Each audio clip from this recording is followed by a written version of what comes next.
بسم اللہ الرحمن الرحیم۔ السلام علیکم ورحمۃ اللہ وبرکاتہ۔ معزز سامعین کرام، جو شخص عشاء کی نماز کے بعد یہ عمل کر لیتا ہے، اللہ سبحانہ و تعالیٰ اس کی مشکلات کو دور کر دیتے ہیں۔ یہ اللہ سبحانہ و تعالیٰ کے پیارے نام کا عمل ہے، یہ اللہ کے پیارے کلام کا عمل ہے، قرآن پاک کی خاص صورت کا عمل ہے، اور یہ تسبیح جس گھر کے اندر پڑھی جاتی ہے اس گھر کا بچہ بچہ ارب پتی بن جاتا ہے۔ عشاء کی نماز پڑھنے کے بعد آپ نے مصلی پہ بیٹھ جانا ہے یا پھر اپنے کمرے میں چلے جانا ہے، اپنے بستر پہ آپ چلتے پھرتے اٹھتے بیٹھتے اس عمل کو کر سکتے ہیں۔ جگہ کی کوئی خاص قید نہیں ہے کہ فلاں جگہ بیٹھ کر آپ یہ عمل کریں۔ بس عشاء کی نماز یوں ہی پڑھی، اگر آپ ڈیوٹی پہ جا رہے ہیں، اگر آپ بستر پہ سونے کے لیے جا رہے ہیں، اگر آپ کمرے میں باتیں کرنے کے لیے جا رہے ہیں، صرف 5 منٹ کا یہ عمل آپ کو مالا مال کر دے گا، آپ کی تکالیف کو دور کر دے گا، آپ کی مصیبتوں کو ختم کر کے رکھ دے گا۔ یہ بڑا مجرب، آزمودہ اور نایاب عمل ہے۔ یہ ایسا عمل ہے جس عمل کے ذریعے سے لاکھوں لوگوں کی بگڑتیاں بنتے دیکھی ہیں۔ یہ ایسا عمل ہے جو شخص بھی اس عمل کو کرتا ہے اللہ سبحانہ و تعالی اس کو نامراد نہیں کرتے۔ یہ ایسا عمل ہے جو شخص بھی اس عمل کو کرتا ہے اس کی مقدر بدل جاتی ہے، نصیب بدل جاتے ہیں، حالات بدل جاتے ہیں۔ مقدر کو بدلنے کا، نصیب کو بدلنے کا، حالات کو بدلنے کا ایک نایاب وظیفہ ہے۔ معزز سامعین کرام، یہ وہ عمل ہے جس عمل کی بدولت انسان کی زندگیاں بدل جاتی ہیں۔ تو آپ نے اللہ کریم کا یہ نام، جسے اسم اعظم کہا جاتا ہے، جو 7 زمینوں سے بڑا اسم اعظم ہے، اور اس اسم اعظم کے بارے میں بتایا جاتا ہے کہ جو شخص اس اسم اعظم کا وظیفہ کر لیتا ہے، عمل کر لیتا ہے، پھر دعا کے لیے ہاتھ اٹھاتا ہے، ابھی دعا کے لیے ہاتھ اٹھائے ہوئے نیچے نہیں کرتا کہ پہلے اللہ کریم اس کی ساری مشکلات کو دور کر دیتے ہیں، پہلے اللہ سبحانہ و تعالیٰ اس کی ساری تکالیف کو ختم کر دیتے ہیں۔ اور یہ وہ صورت ہے جو انسان کو دولت سے مالا مال کر دیتی ہے، یہ وہ آیت ہے جو انسان کی ساری مشکلات کو دور کر دیتی ہے۔ معزز سامعین کرام، آپ نے عشاء کی نماز کے بعد اس عمل کو کر لینا ہے، بس جلدی سے آپ نے اس عمل کو شروع کر دینا ہے۔ ویڈیو میں آگے بڑھنے سے پہلے معزز سامعین کرام، چینل پہ پہلی مرتبہ ہیں تو چینل کو سبسکرائب کر دیں، ساتھ لگے ہوئے بیل آئیکن کو لازمی پریس کر دیں، اور اس کے ساتھ کمنٹ سیکشن میں یہ لکھے گا یا رب ذوالجلال تمام مسلمانوں کی تمام پریشانیوں کو دور فرما دے۔ اس سے کیا ہوگا؟ اس سے آپ جس کے لیے دعا کر رہے ہیں اس کے حق میں دعا قبول ہو یا نہ ہو، آپ کے لیے قبول دعا کا ثواب لکھ دیا جائے گا۔ اور حدیث پاک کے اندر آتا ہے، جب غیب کے لیے دعا کرتا ہے وہ دعا فوراً قبول ہو جاتی ہے۔ تو معزز سامعین کرام، اس کے ساتھ ساتھ ویڈیو کو ثواب کی نیت سے شیئر کرنا مت بھولیے گا۔ آئیے چلتے ہیں اس وظیفے کی طرف، ان شرائط کی طرف جن سے دعائیں قبول ہوتی ہیں، وظائف قبول ہوتے ہیں، اس وظیفے کی طرف جس سے زندگی بدلتی ہے، حالات بدلتے ہیں، مقدر بدل جاتا ہے، نصیب کے بند تالے کھل جاتے ہیں۔ تو فوراً سے پہلے غور سے اس ویڈیو کو سنیے گا، سکپ نہ کیجیے گا۔ اگر سکپ کرنا ہے تو یہاں سے سکپ کر کے چلے جائیں، یہ آپ کی زندگی کو بدلنے والا عمل ہے۔ شرائط میں سب سے پہلی شرط، اللہ سبحانہ و تعالیٰ کے حضور آپ نے حلال کمانا ہے، حلال کھانا ہے، حلال پہننا ہے۔ کیوں؟ سرور کونین نے فرمایا، الکاسب حبیب اللہ، محنتی اللہ کا دوست ہے، اور آپ نے محنت کرنی ہے۔ اور دوسری ایک حدیث پاک میں سرور کونین نے فرمایا، جو شخص حرام کا ایک لقمہ کھاتا ہے تو 40 دن تک اس کی کوئی عبادت قبول نہیں ہوتی، نہ نماز قبول ہوتی ہے، نہ اس کی اور کوئی عبادت قبول ہوتی ہے۔ تو معزز سامعین کرام، اگر آپ نے حرام کھا لیا تو پھر آپ کی عبادات قبول نہیں ہوں گی، تو وظائف کہاں سے اثر کریں گے؟ تو وہ وظائف کے مؤثر ہونے کے لیے پہلی شرط حلال کمانا، حلال کھانا، حلال پینا اور حلال پہننا ہے۔ تو اس لیے آپ نے پہلی شرط پر عمل کرتے ہوئے حلال کمانا ہے، حلال کھانا ہے اور حلال پہننا ہے۔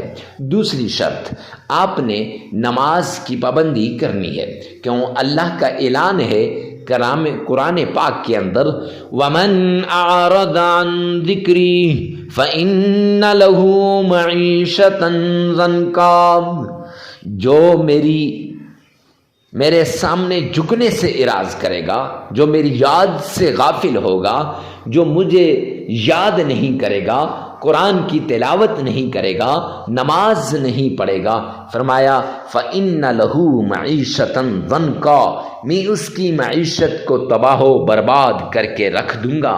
تو جب اللہ کسی کی معیشت کو تباہ و برباد کر دیں تو کوئی ہے جو اس کی معیشت کو صحیح کر سکے؟ تو اس لیے معزز سامعین کرام، آپ نے یہ پانچوں نمازیں لازمی پڑھنی ہے۔ ہاں آگے پیچھے ہو جائیں تو خیر، لیکن وقت پہ پڑھنے کی کوشش کرنی چاہیے۔ تیسری شرط، آپ نے اکیلے میں، تنہائی میں، ایسی جگہ میں آپ نے عمل کرنا ہے جہاں کوئی آپ کو ڈسٹرب نہ کرے، ڈسٹربنگ کریٹ نہ کرے۔ کیوں؟ جب ڈسٹرب ہوں گے پھر وظیفے کی طرف دھیان نہیں رہے گا، جب دھیان نہیں رہے گا تو پھر معزز سامعین کرام کیسے وہ وظیفہ قبول ہوگا؟ لہٰذا وظیفہ کرتے وقت جس مشکل کے لیے، جس بیماری کے لیے، جس تکلیف کے لیے، جس چیز کے لیے آپ وظیفہ کر رہے ہیں، اس چیز کو، اس بیماری کو، اس مشکل کو، اس تکلیف کو آپ نے سامنے رکھنا ہے اور اس کو ذہن میں رکھ کر پھر آپ نے عمل کرنا ہے۔ انشاءاللہ یہ عمل آپ کے لیے آخری عمل ثابت ہوگا، آپ کی تکلیفیں دور ہو جائیں گی، آپ کی مصیبتیں ختم ہو جائیں گی۔ ہر طرح کی تکلیف سے نجات کے لیے آپ نے اس طریقے کو اپنانا ہے۔ یہ 3 شرائط ہیں، ان پہ لازمی عمل کیجیے گا۔ سب سے پہلے آپ نے آمنہ کے لال عبداللہ کے در یتیم جناب نبی کریم صلی اللہ علیہ وآلہ وسلم کی شان میں آپ نے درود پاک پڑھنا ہے۔ معزز سامعین کرام، اکثر لوگ مجھے سے سوال کرتے ہیں، حضرت آپ جو بھی وظائف بتاتے ہیں ان میں سب سے پہلے آپ درود پاک کا کیوں کہتے ہیں؟ تو حدیث پاک کے اندر آتا ہے کہ جو شخص 3 مرتبہ درود پاک پڑھ لیتا ہے وہ اللہ سبحانہ و تعالیٰ کی ذمہ داری میں آ جاتا ہے۔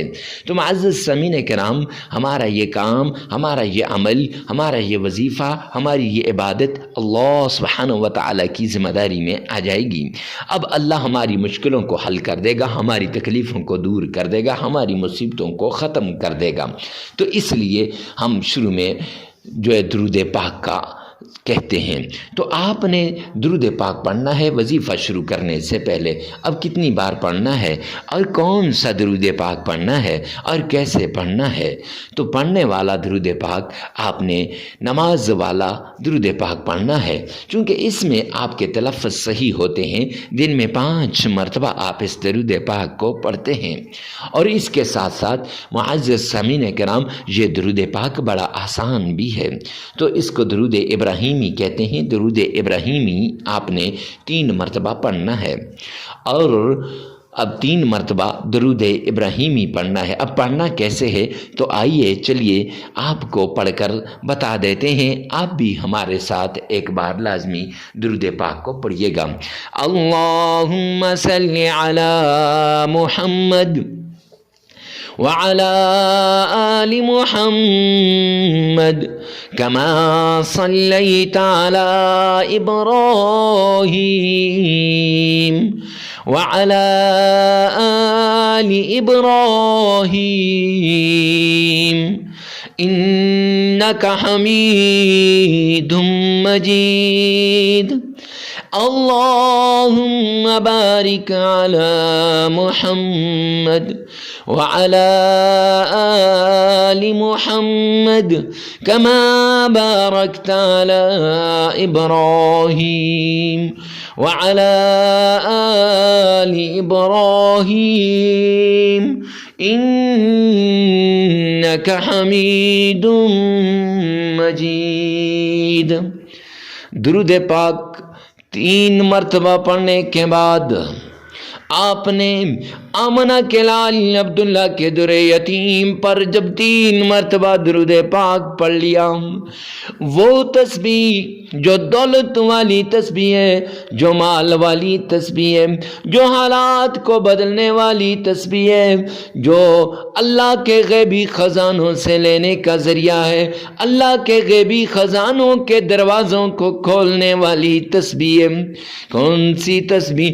حسبنا اللہ ونعم الوکیل۔ یہ آیت حسبنا اللہ ونعم الوکیل، یہ آیت آپ نے 313 مرتبہ پڑھ لینی ہے۔ پہلے 3 مرتبہ آپ نے درود پاک پڑھ لینا ہے، اور پھر اس کے بعد آپ نے حسبنا اللہ ونعم الوکیل یہ آیت پڑھ لینی ہے، اور پھر اللہ کریم کا پیارا نام یا رحمان، یہ آپ نے صرف 1001 بار پڑھ لینا ہے۔ یا رحمان 1001 بار پڑھ لینا ہے۔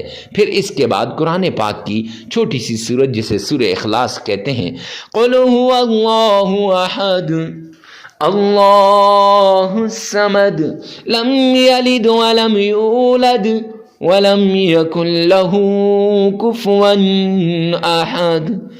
یہ آپ نے صرف 11 مرتبہ پڑھنی ہے۔ پھر 3 مرتبہ درود پاک پڑھ لیں، عمل مکمل ہو جائے گا۔ یہ عمل 3 دن بھی کر سکتے ہیں، 5 دن بھی کر سکتے ہیں، 7 دن بھی کر سکتے ہیں۔ اپنی ضرورت کے مطابق اس عمل کو کیجیے گا، اور جتنی تکلیف ہو اس کے مطابق کیجیے گا۔ معزز سامعین کرام، میں تو کہوں گا کہ 7 دن آپ نے یہ عمل کرنا ہے۔ عمل کرتے ہوئے ناغہ نہیں کرنا۔ جگہ کی قید نہیں ہے، وقت کی قید نہیں ہے، ہر جگہ ہر وقت آپ اس عمل کو کر سکتے ہیں، چلتے پھرتے اٹھتے بیٹھتے۔ صرف 5 منٹ آپ کے لگیں گے، اور ویڈیو کو ثواب کی نیت سے صدقہ جاریہ سمجھ کر آگے شیئر کرنا مت بھولیے گا۔